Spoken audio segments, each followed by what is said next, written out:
Bonjour Jean-Christophe Notin, vous consacrez 600 pages à ce que vous appelez la vérité sur notre guerre en Libye. Pourquoi cette guerre est aujourd'hui sujette à caution et à mystère? Qu'est-ce qu'on ne savait pas et que vous révélez? Alors, ce qu'on ne savait pas, sans être prétentieux, on ne savait pas grand-chose, à vrai dire, du sujet.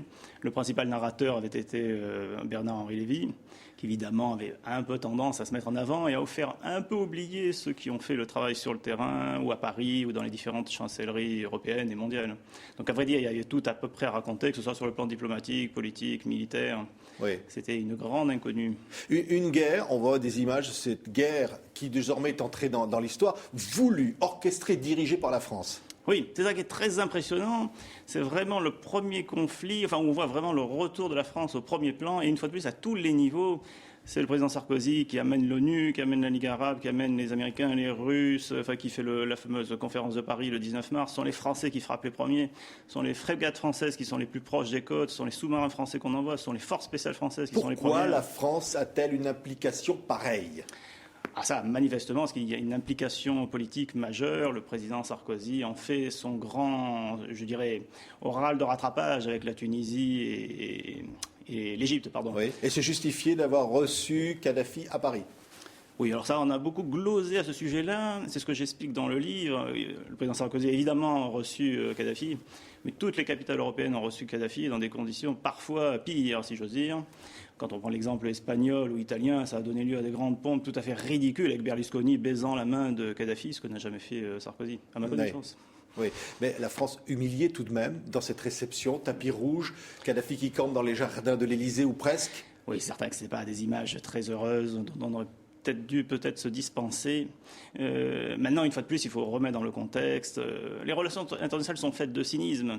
Kadhafi était revenu, avait fait amende honorable. Ça ne nous empêchait pas d'oublier ce qu'il avait fait, d'avoir été le support du terrorisme international pendant 15 ans.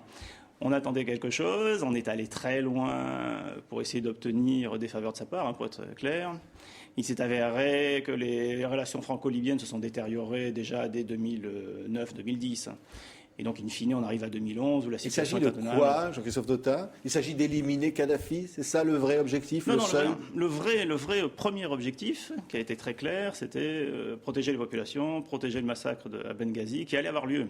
C'est ce que je démontre dans mon livre. Les forces françaises, avant les premières frappes du 19 mars, il y a 3 semaines d'opération avec des bateaux, des avions, des sous-marins qui observent.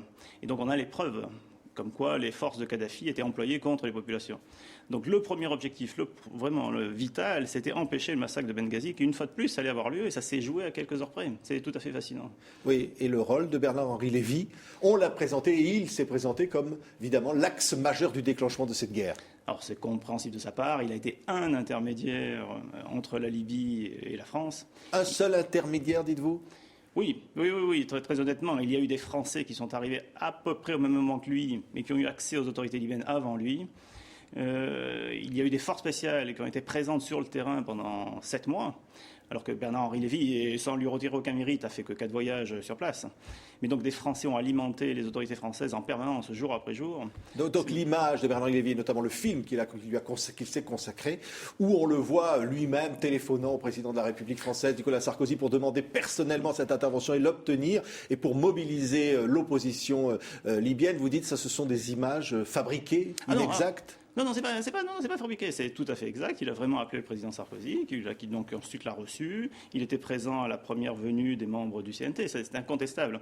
Maintenant, il a un petit peu tendance à oublier le contexte et tous les personnages qui étaient autour et qui ont eux aussi travaillé, et en particulier au Quai d'Orsay, qui n'aime pas beaucoup, qui ont fait un boulot formidable. Oui, ce qui est marquant dans cette guerre, Jean-Christophe Notin, c'est quoi? Qu'est-ce qui la caractérise? On voit effectivement le soutien à cette opposition qui devient finalement, qui combat, et des combats terribles, des combats farouches, et la France, comme vous le disiez à l'instant, aux manettes.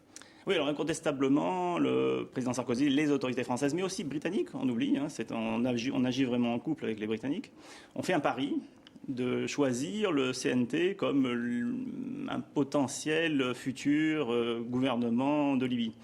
Et c'est ça qui est fascinant, c'est que vraiment on les a accompagnés de A à Z, militairement, politiquement, diplomatiquement.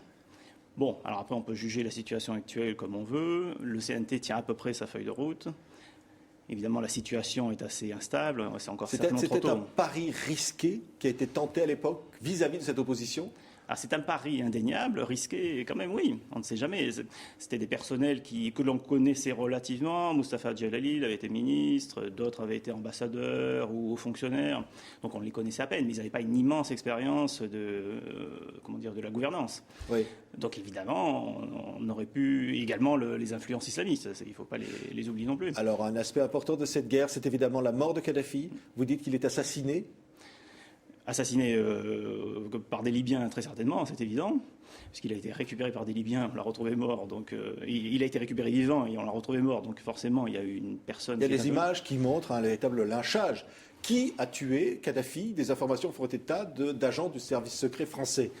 Alors ça, je dément en bloc le plus formellement possible. J'ai rencontré tous les acteurs qui étaient sur place, qui étaient à Sirte à ce moment-là. Les forces spéciales étaient à Sirte. Je sais exactement où elles étaient de manière géographique. C'est tout à fait impossible qu'elles aient participé à ce lynchage et à ce meurtre final. Mais même politiquement, tout ça ne tient pas. Ça a été une instruction dès le début du dossier libyen. Le président Sarkozy a toujours dit à ses collaborateurs « Je ne suis pas un assassin, on ne tue pas Kadhafi ». Il a dit ça, mais on a entendu dire aussi qu'il pouvait vouloir se dédouaner d'un certain nombre de choses, ou peut-être du financement de sa campagne électorale. Oui, mais une fois de plus, par Kadhafi. Dans ce cas-là, que feraient les Britanniques dans le dossier? Ils n'auraient pas les mêmes motivations. Et pourtant, les forces spéciales britanniques sont également présentes à Sirte ce jour-là. On n'accuse pas les forces spéciales britanniques d'avoir tué Kadhafi. Bon, tout ça, on a toujours tendance à résumer les conflits internationaux à un duel de personnes. Kadhafi, Sarkozy, on revient sur les affaires de 2007, etc. Vous dites qu'il n'a pas financé la campagne électorale de Nicolas Sarkozy? Non, ça, je n'en sais rien. La justice le dira. Maintenant, ça ne peut pas être une motivation suffisante pour mener un conflit et demander l'assassinat. C'est quand même très très compliqué, l'assassinat d'une personne. Impliquer la DGSE. Et qui avait intérêt à ce que Kadhafi finalement disparaisse?